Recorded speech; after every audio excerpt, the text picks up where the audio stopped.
Hi, it's Therese from Lostinpaper and I'm here for the alleyway stamps and going to be using this big time set.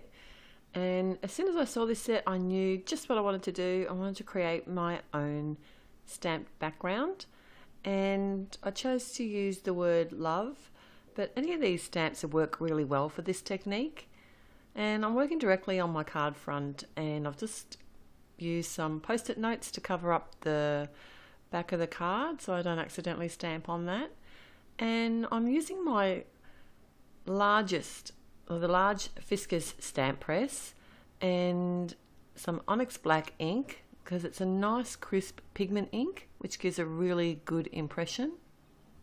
So when I mounted my stamp, I made sure it was nice and straight along one of the grid lines, and by using the larger press I actually have a longer grid line to look at, so I can run it along the same line each time. I can actually look at where I've stamped my previous image and I know that I'm running along the same angle.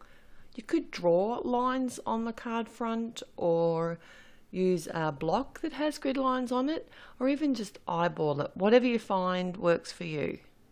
But each time I'm just making sure that I'm running along the same grid line. So now I'm just going to work my way along a second line now, and because it's got lots of different lines along here, I can just make sure that it's straight by looking at a line above or below my image. It's really easy to do.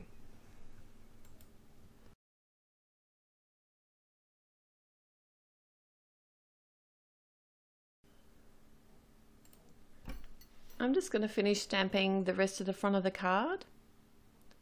And then I can remove my masks, and because I've used black ink it makes it really easy. I can just touch up any spots that might not have stamped particularly well, and I'm using my Copic multi-liner to do that. And I'm going to grab this butterfly image from the Priceless Joy set and stamp it out. I've got some Memento Tuxedo Black, and then I'll just be doing a little bit of really simple Copic colouring. I just want to make sure that I have like a nice bright element to pop on the front of the card, but I don't want to detract from the main focus, which is all that stamping that I've done in the background. So I'll be right back after I've finished the colouring and just a little bit of fussy cutting as well.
So I'm going to put my card together now, and I've cut a piece of black cardstock. It's about 1 inch wide, and I've got some black mounting foam on the back of that.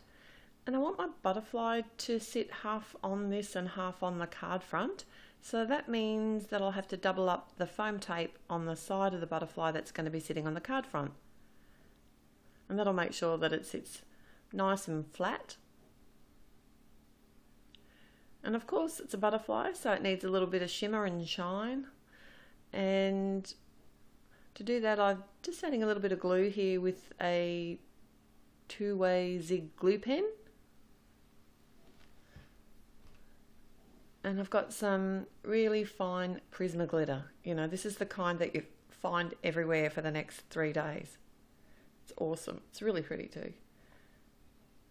And just to link that to the rest of the card, I'm going to add a really fine strip of, now this is an American Crafts Christmas glitter. It's from the Christmas glitter paper pad, and it's the white one. I've got some Tombow, and that just gives me a little bit of wiggle room. I can actually move that round and make sure I get it exactly where I want.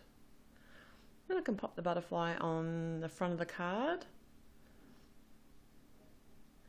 and just snip off the edges of the glitter paper so they're nice and flush. And there you can see all that awesome shimmer and shine. So thanks for joining me today. I've had heaps of fun. Till next time, happy paper crafting. Bye.